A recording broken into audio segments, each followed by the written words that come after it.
Easy Aquatak 110 1300 watts beast. I'm gonna try and do my patio. As you can see, it's really grimy and dirty at the moment.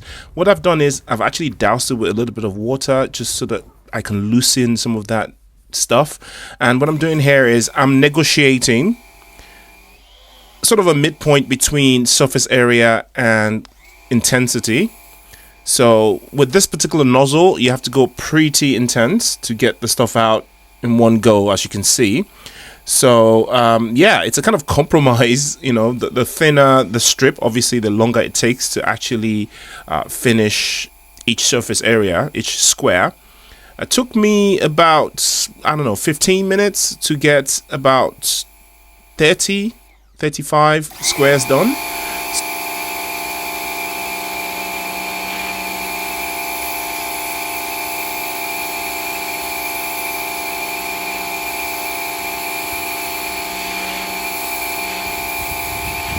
As you can see, that makes pretty light work of it.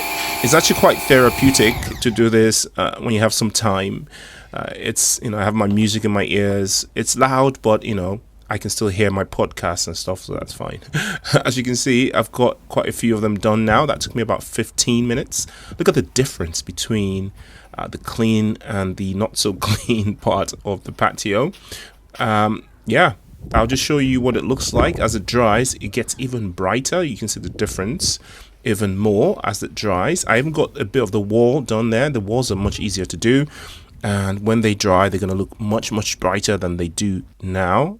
As you can see, the part that's starting to dry there looks way brighter than the grimy bit on the right hand side, and here it is a little bit drier.